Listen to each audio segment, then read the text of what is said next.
bienvenidas y bienvenidos a una nueva edición del podcast En Pocas Palabras. En esta oportunidad nos encontramos en el Instituto de Estudios Avanzados con el profesor, el doctor César Ros, Premio Nacional de Historia 2024. Profesor Ros, una de sus líneas de investigación es la relación de Chile con el Asia-Pacífico. Justamente queremos partir por ahí, en el sentido, si nos pudiera hablar de las convergencias y divergencias de los modelos formativos de Oriente y Occidente, dada su experiencia en ese campo. Bueno, muchas gracias. Sí, es una de las líneas, aunque mi expertise no es exactamente educación, pero sí he tenido la experiencia de interactuar académicamente al menos en Japón y en Corea y en India, y bueno, pues desde luego en América Latina. Yo diría que la diferencia, pueden haber muchas diferencias curriculares, aunque es importante anotar que nosotros hemos aprendido de modelos educativos similares a los que han aprendido los asiáticos, mirando Europa y también mirando Estados Unidos. Pero claro, hay una diferencia sustantiva que es el sustrato cultural en estos países, y sobre todo los países del noreste asiático. Son culturas que tienen incorporada la idea del trabajo duro, riguroso, y la idea del sacrificio como una dimensión del trabajo. El sacrificio mirado en términos positivos, ¿no? El sacrificio como el camino que a uno lo lleva a conseguir un resultado. Eso está muy implícito, por ejemplo, en la enseñanza de las artes marciales, ¿no? Que hay sacrificio, hay dolor y hay resultado. Eso lo aplican al resto de las formas en cómo entienden la educación, la adquisición de conocimiento, etc. Durante mucho tiempo Chile miró, sobre todo en la educación primaria, miró a países del Asia, como Singapur, por ejemplo, o miró los modelos nórdicos. ¿Qué cree usted cuál sería dónde debería mirar Chile? Porque en realidad si hay unas diferencias, por ejemplo, de términos culturales, por ejemplo, de ética del trabajo, Uh-huh. puede que no encaje bien, Sí. puede que no logren seguir ese camino. Mm. Bueno, hay una colega muy querida, Olga Lipígina, que ha trabajado con nosotros mucho tiempo, que llegó a Chile junto con Olga Ulianova, que estuvo en este instituto también. Y una vez Olga Lipígina dijo una frase que me parece excepcional, que la he repetido muchas veces. La Olga Lipígina dijo: lo nuevo es lo viejo suficientemente olvidado. O sea que en las innovaciones pedagógicas casi no hay nada realmente nuevo, sino que parece que hemos olvidado o hemos sustituido una cosa por otra. Fíjate que en la formación del Instituto Pedagógico de la Universidad de Chile, donde yo me formé, en mi primera formación como profesor de Historia y Geografía, fue fuertemente influenciado o inspirado por una cierta cantidad de académicos que vinieron de Alemania y de Francia. De hecho, en torno al pedagógico, por algunas calles de Ñuñoa, hay muchas calles que llevan los nombres de estos profesores, ¿no? Doctor Yoho, Rodolfo Lenz, muchos otros. Y esos académicos vinieron a hacer una revolución en la educación chilena y lo lograron en gran medida. Y lo relevante ahí fue que ellos, la transformación del currículum y de la educación de aquella época tuvo que ver con, primero, formar a profesores en otro enfoque. Y luego que esos profesores fueran capaces de influir o de incidir en sus estudiantes. Entonces, claro, se incorporó el método Singapur para la enseñanza de la matemática, pero se incorporó una técnica acerca de cómo hacer algo, ¿no?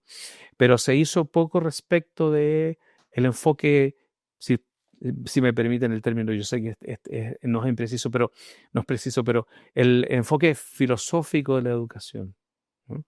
Y entonces, ¿qué podríamos hacer nosotros? ¿Qué podríamos aprender de Asia Oriental, que ha tenido una transformación científica, productiva tan importante, económica, tan importante? Bueno, si dependiera de mí, yo traería grandes misiones de pedagogos de esos países, pero no para meterlos en los colegios, en primera instancia para colocarlos en los institutos pedagógicos, en las escuelas que forman profesores. Ahí está el comienzo de la transformación. Cuando se cree que los problemas están en En las escuelas, sí, las escuelas son como el lugar donde golpea este déficit o esta característica, pero hay que ir a los lugares donde se forman profesores y probablemente recuperar algo del espíritu de las escuelas normales, ¿no?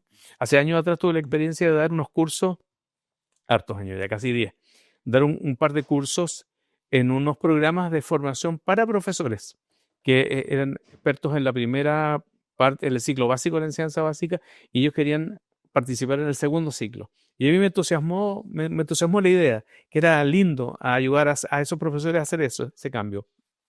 Di un par de cursos de economía y fue decepcionante.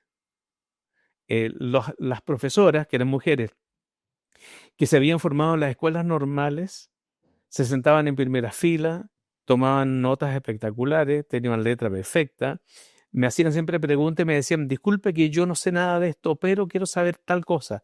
Y siempre apuntaban exactamente al centro. Y los que se habían formado en los institutos pedagógicos universitarios tenían un comportamiento estudiantil muy deplorable, ¿no? Tenían poca disciplina, en fin, no ponían atención, no hacían demasiadas preguntas y luego no les iba muy bien. Y a estas señoras, que ya eran mayores, pero que querían terminar su carrera siendo profesoras del último ciclo o tal vez los primeros años de ciencia media, les fue espectacular y aprendieron muchísimo.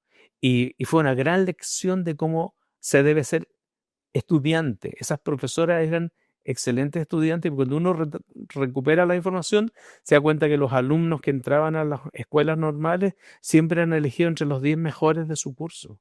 Por lo tanto, ahí los profesores eran parte de la élite de su formación escolar básica. Y no pasó lo mismo después, ¿no? Después del 73, después del 80, cuando hay cambios en la educación importantes, en que ser profesor era un castigo, ¿no? Se pagaba mal, ¿no? Los peores alumnos iban a estudiar pedagogía. Ya no es así, pero eso pasó durante mucho tiempo. Y la percepción de la carrera docente era una percepción de una carrera en donde los profesores eran castigados en sus remuneraciones, en el trato, etcétera. Pasaron a tener 30, 35 o 45 alumnos por sala.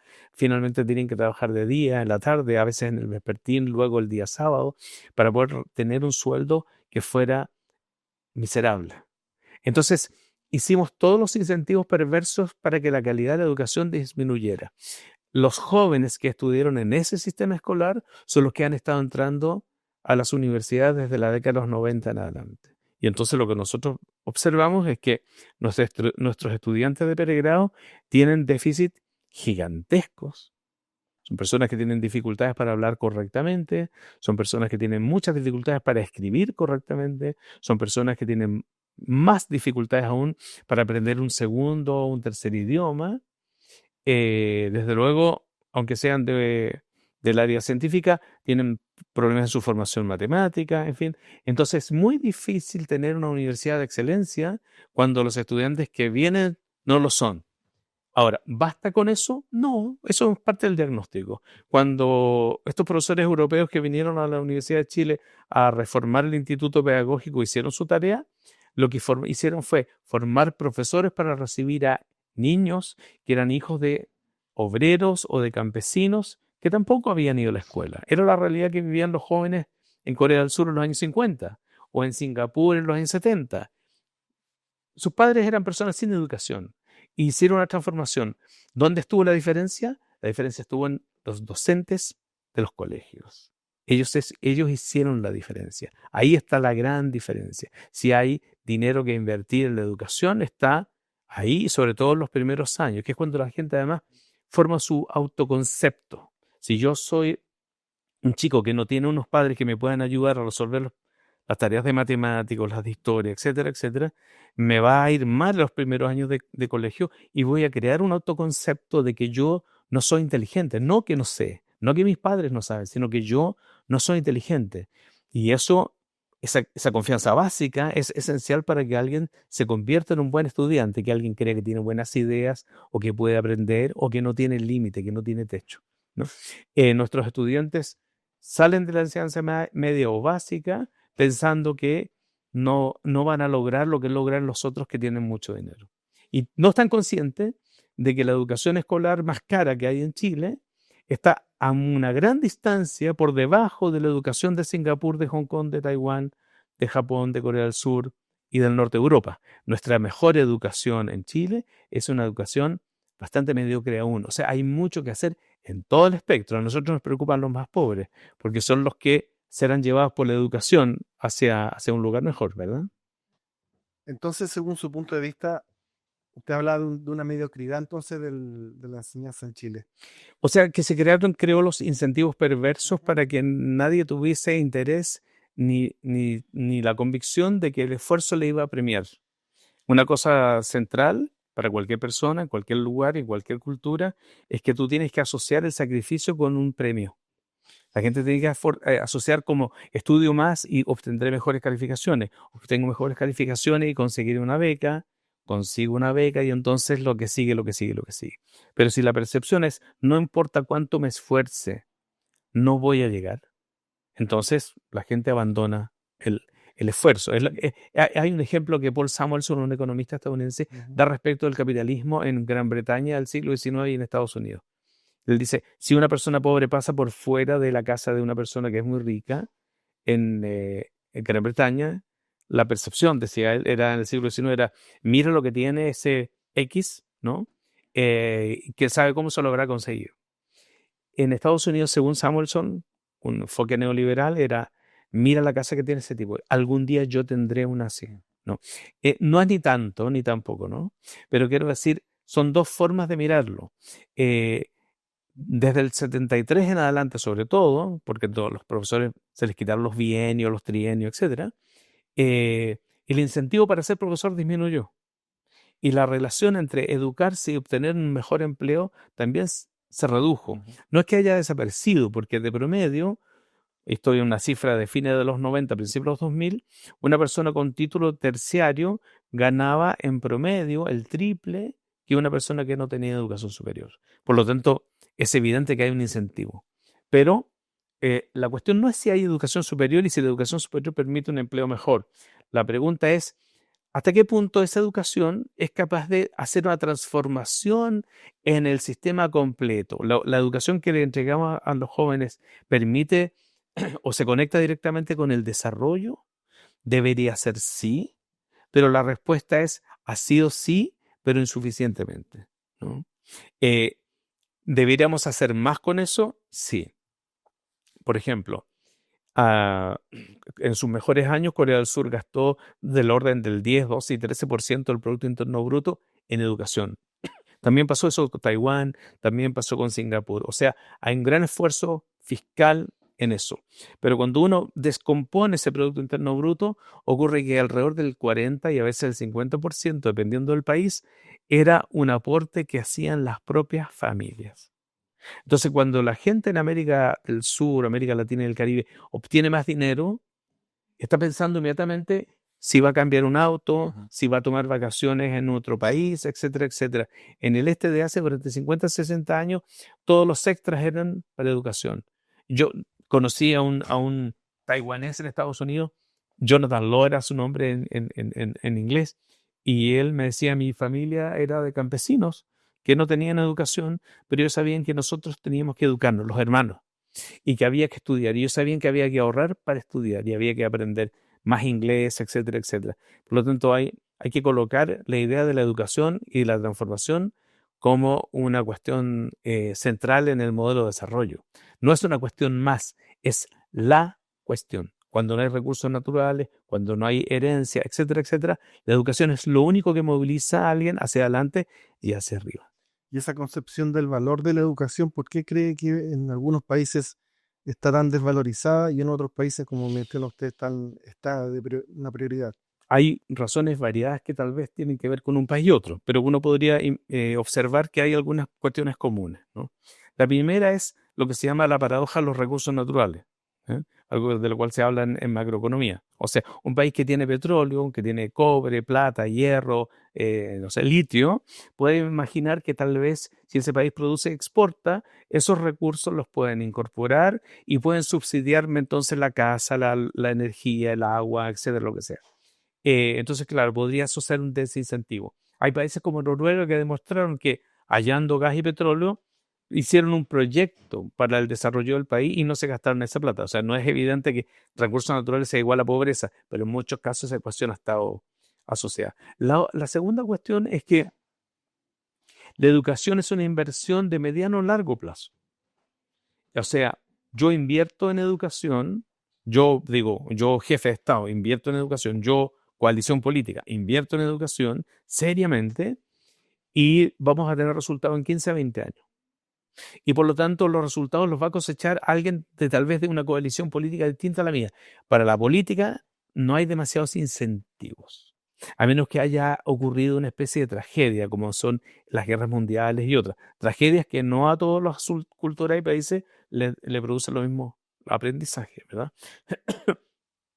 La otra razón de por qué la educación podría no ser es que, sobre todo en el campo de las ciencias sociales y las humanidades, donde están las pedagogías, muchas veces se han formado personas que tienen un espíritu crítico respecto de la sociedad de su tiempo. Entonces muchos gobiernos, sobre todo gobiernos conservadores o neoconservadores, ven en las ciencias sociales y en las humanidades el lugar donde se forman sus enemigos políticos. Y entonces, evidentemente, ahí hay que atacar, ¿no? No hay que permitir que esa gente se desarrolle. ¿Qué otra cuestión? Los gremios de profesores también, o los gremios universitarios, sean dirigentes estudiantiles, dirigentes académicos o de estudiantes escolares, siempre han sido políticamente muy activos, siempre han sido contrapartes muy difíciles de administrar para gobiernos que quieren imponer sus decisiones por la coacción. ¿Por qué? Porque tienen argumentos, tienen ideas, tienen convicciones. ¿Dónde operó esto muy bien? En los países del este de Asia, donde había un sesgo de autoritarismo.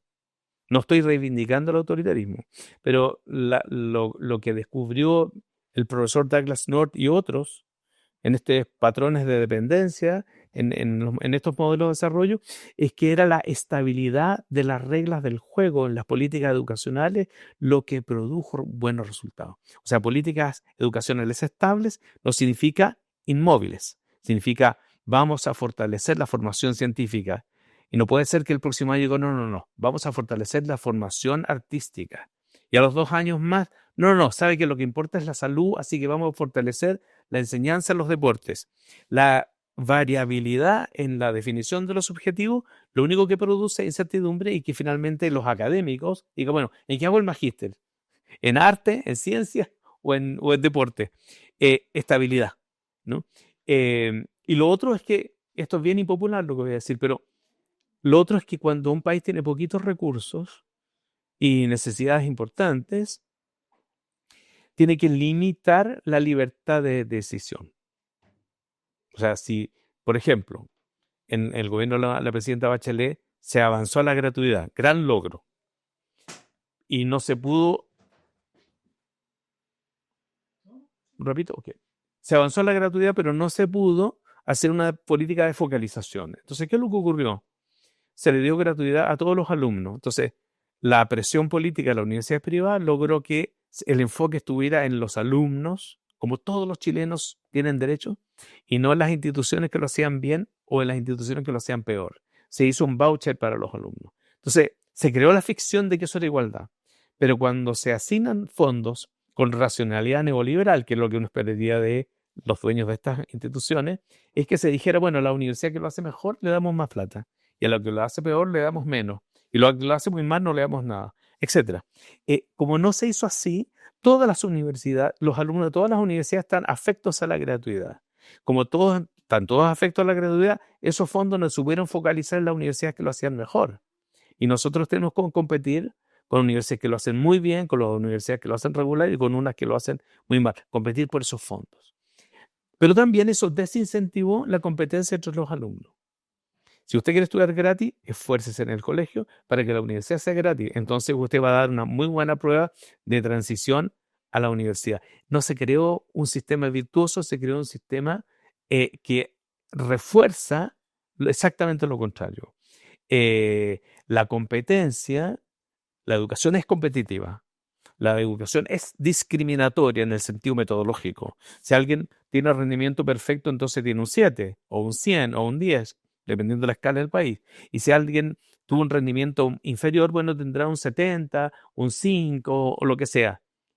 La educación, por definición, está haciendo evaluación y está midiendo cómo le fue a alguien en este momento. No es una medición de una persona para siempre, es una medición de esa persona para ese momento. Y entonces, por eso es una evaluación que deriva en una calificación, en un número, ¿no? Para que la persona diga, hasta aquí llegué. Entonces, ¿qué hay que hacer? Hay que corregir esto y lo otro, volver a esforzarse y volver a rendir a la evaluación. Eso es la educación, ¿no? La educación no es darle un 7 a todos porque han sufrido, ¿no? Ni darles un 1 porque han tenido una vida privilegiada, sino es, te voy a ayudar a llegar a tu meta, ayudándote a reforzar aquello que ya sabes, enseñándote aquello que no sabes, consolidando aquello que haces muy bien. Es un sistema de educación, por lo tanto es un proceso de evaluación continuo, ¿no? Y lo que a mí me interesa es que la persona aprenda, no es decir, tiene un 3, listo, ¿no? Sino es que la persona mejore. Y eso es una cuestión bien de cultura educativa también. Yo me acuerdo que el profesor David Parker, un profesor de la Universidad de Washington en Lee, una vez, yo era estudiante de pregrado y le hice una entrevista, él era profesor visitante en Chile. Y yo le hice una pregunta porque nosotros éramos sometidos a un régimen en donde teníamos que asistir al 70% de las clases, y el otro 30% lo organizábamos para poder protestar, época de dictadura, cortar el tránsito, etc. Y nos ponían calificaciones muy bajas en general. Eran muy duras las evaluaciones, muy duras. Injustificadamente duras, sobre todo viniendo de profesores que en general, no todos, pero en general eran mediocres académicamente. Y le pregunté yo por las calificaciones. Y el profesor Parker me dijo, mira, no le puede ir bien a un profesor a cuyos estudiantes le va mal. Se me quedó grabada para siempre, aparte que fue una entrevista que la metimos en una revista que armábamos nosotros los estudiantes. No le puede ir bien a un profesor a cuyos estudiantes le va mal.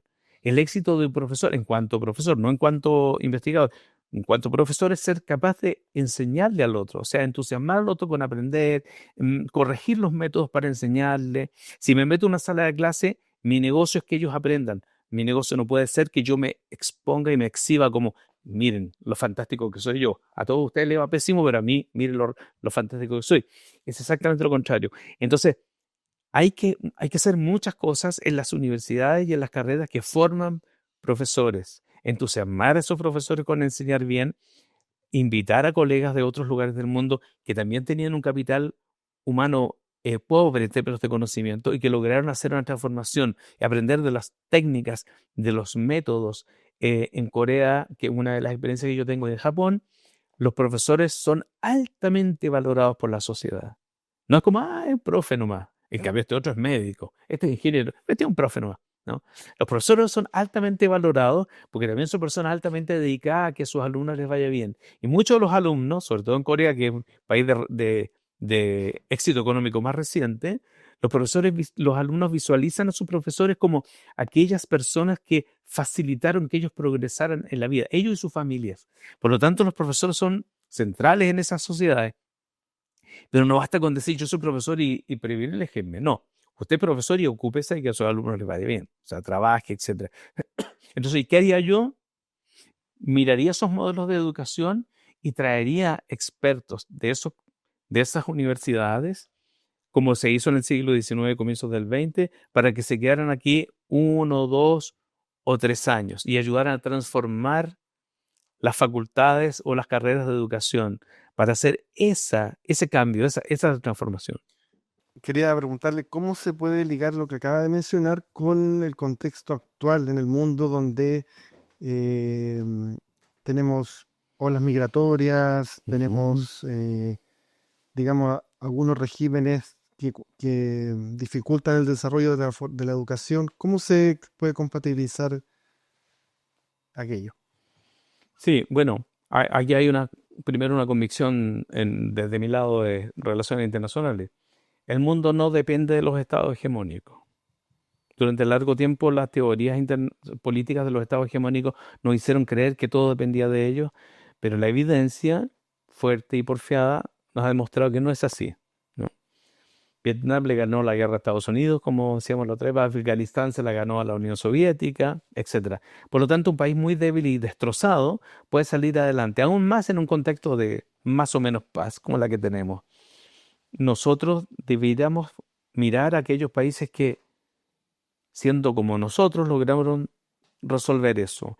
Eh, y por eso que empecé a estudiar los países del este de Asia. Yo no soy ni japonólogo, ni coreanólogo, ni chinólogo. A mí me preocupaba la pregunta de la economía política. ¿Por qué esos países se desarrollaron y nosotros no? ¿Qué hicieron ellos que nosotros no hicimos? Y haciendo esa comparación, que es la pregunta de la economía política, empecé a estudiar el vínculo que habíamos tenido con ellos.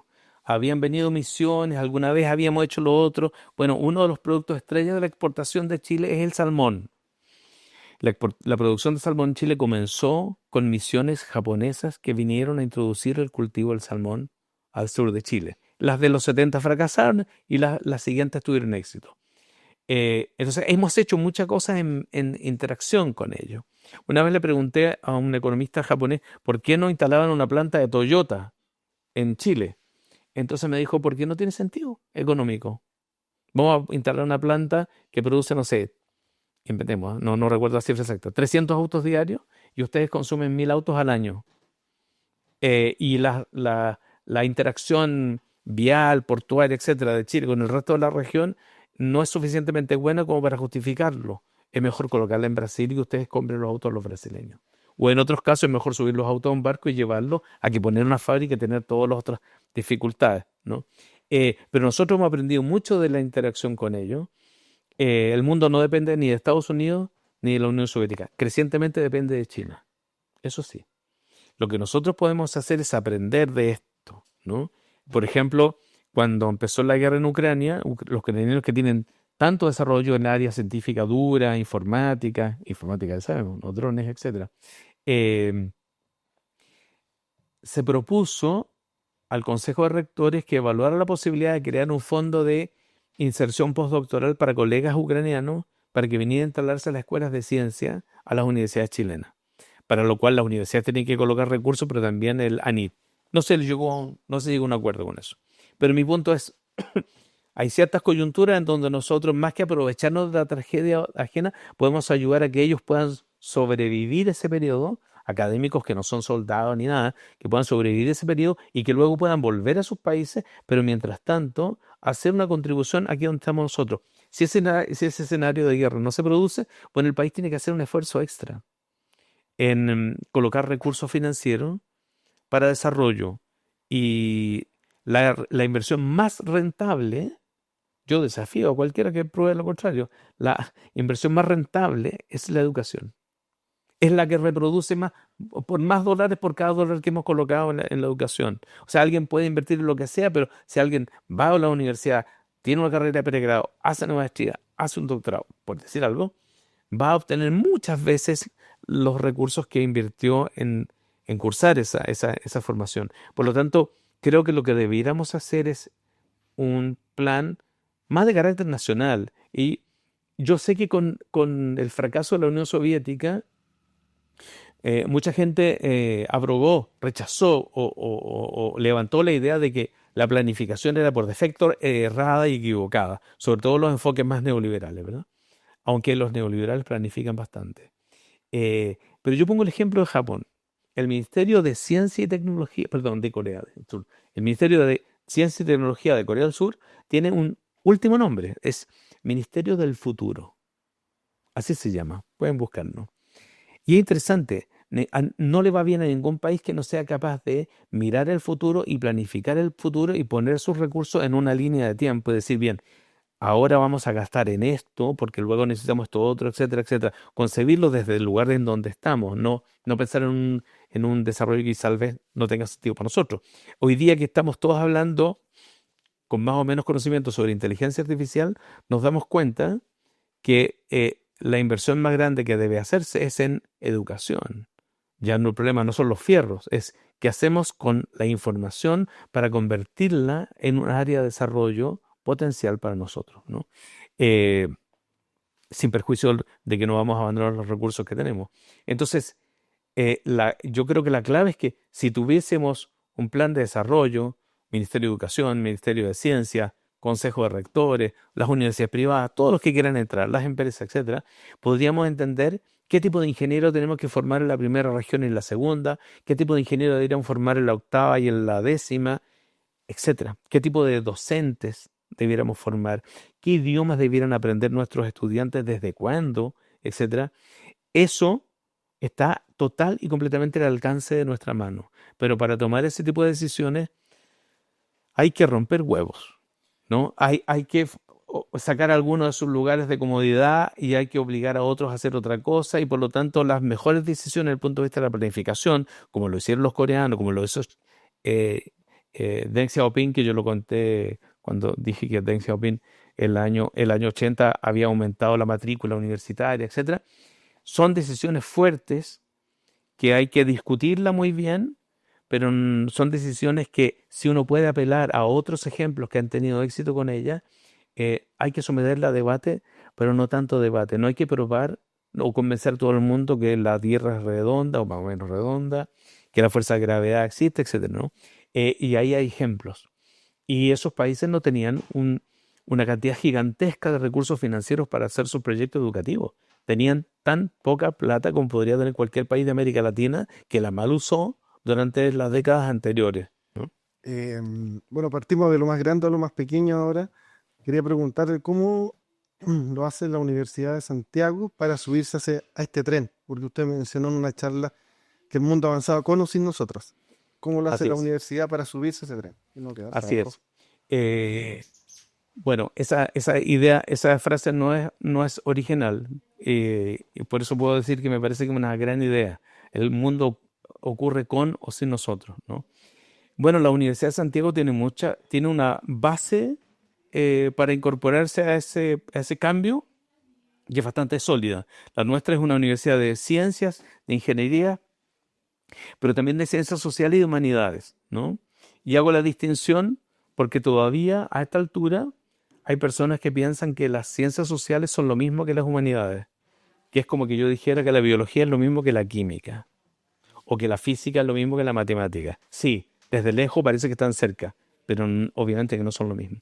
Que tengamos humanidades y ciencias sociales significa que tenemos gente entrenada para pensar lo público, para pensar el impacto social que tienen algunas medidas, para mirar la utilidad simbólica que puede tener construir un país u otro, para pensar en nuestra identidad. Nosotros tenemos una identidad como universidad que tiene bien incorporada la ciencia, la tecnología y la ingeniería y tiene poco incorporada las ciencias sociales y las humanidades, pese a que, si pensamos en Chile, las humanidades son las disciplinas que más prestigio le han dado al país.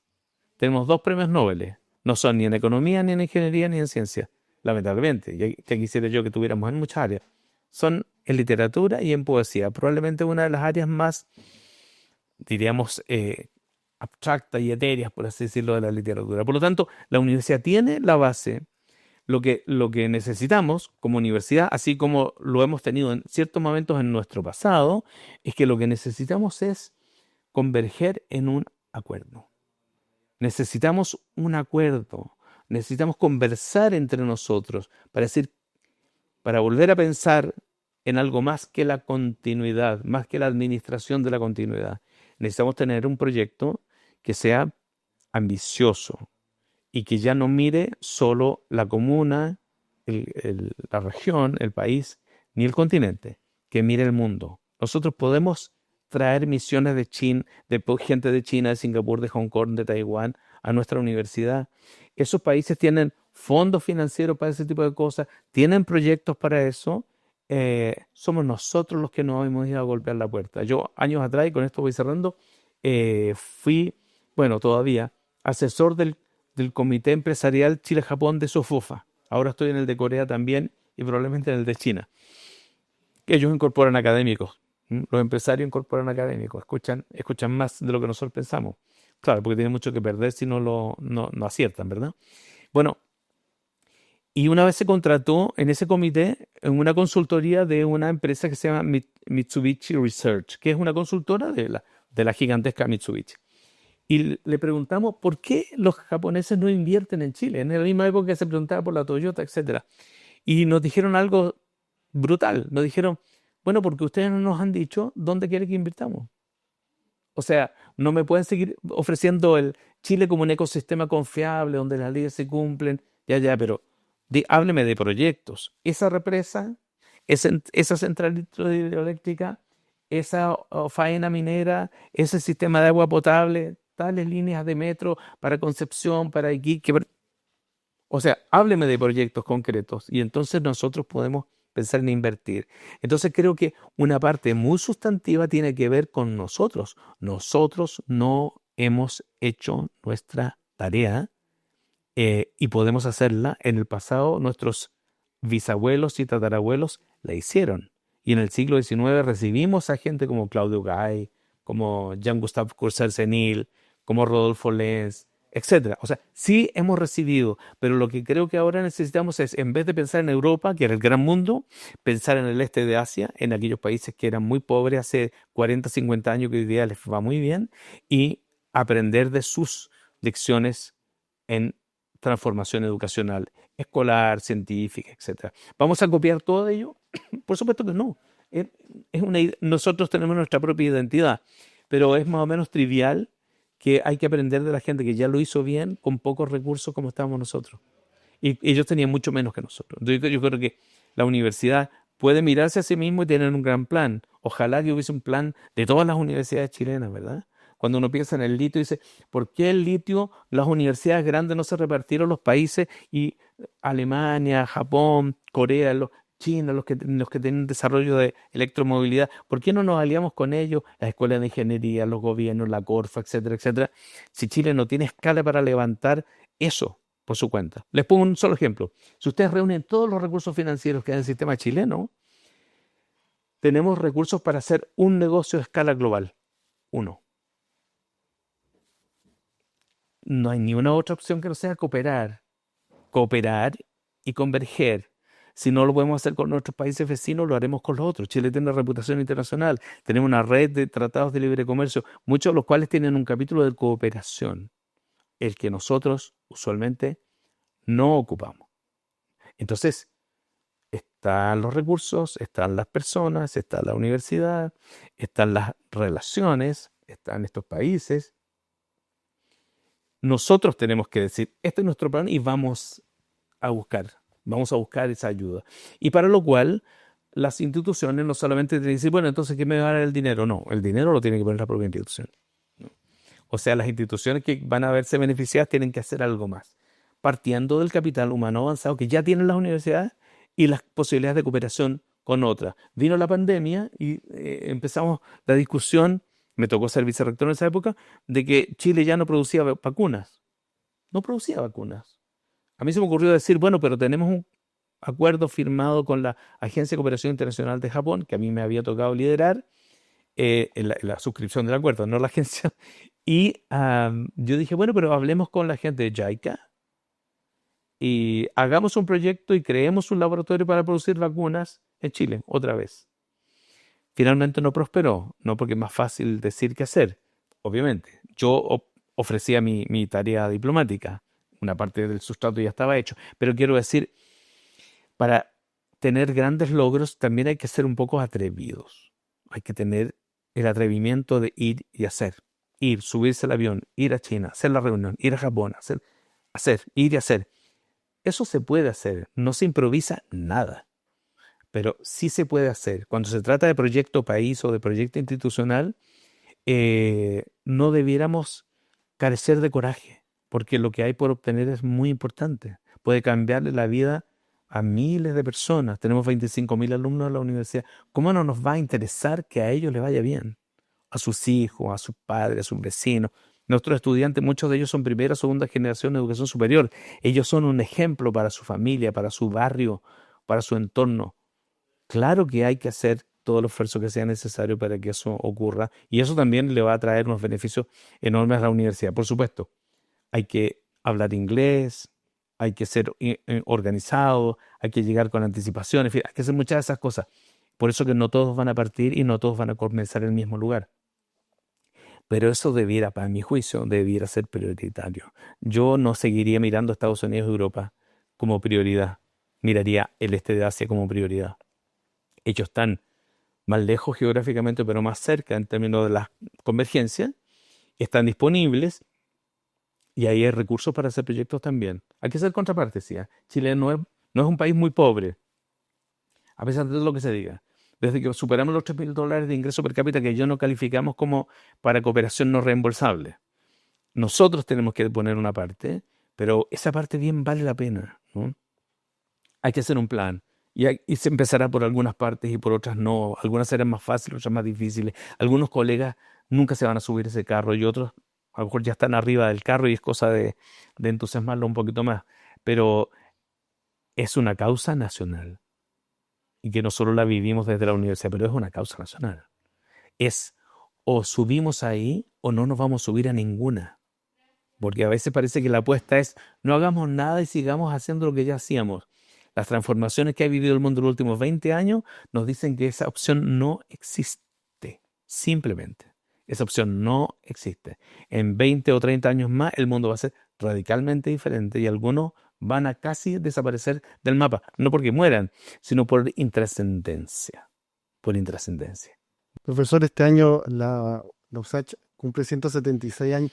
Si pudiera dar un mensaje a la comunidad respecto de los desafíos que tiene la universidad para seguir siendo una de las universidades importantes de este país. Bueno, es difícil decir eso, porque en cualquier escenario lo que se diga o lo que yo pueda decir va a resultar un poquitín arrogante, ¿sí? Contra ese riesgo diría, esta universidad ha sido trascendental para que una parte de la sociedad chilena haya podido abandonar la pobreza, la carencia, y que esa parte de la sociedad chilena haya logrado acceder no solamente a más beneficios materiales, que son muy importantes, sino que haya podido acceder a una formación universitaria que le ha dado dignidad a su familia y a sus grupos sociales. Esa etapa la Universidad de Santiago la tiene bien lograda. Creo que ahora no hay que tener vergüenza ni miedo a avanzar a una universidad de excelencia. Y excelencia significa poner todo el potencial que tenemos en su máxima expresión. No hay demasiadas explicaciones ni excusas para no hacerlo. Ya los estudiantes no tienen que elegir entre huir de la policía, bueno, a veces sí, o ir a clase. Me preocupa que se ha perdido el encanto por estudiar, cuando en el pasado lo que más deseaban las familias y los jóvenes era poder tener derecho a entrar a la universidad, entrar a una sala y poder ser estudiante universitario. Hoy día vemos jóvenes que, así como antes renunciaron a su derecho electoral, renuncian sistemáticamente a ejercer su derecho como estudiantes. Yo los invito a enamorarse otra vez de la excelencia y de ser estudiante y de dar el paso siguiente. El presente y el futuro es de ustedes, ¿no? Nosotros ya hicimos una parte bien significativa de nuestro camino. Profesor, bueno, le agradecemos que nos hayas acompañado el día de hoy. Muchas gracias. No, gracias.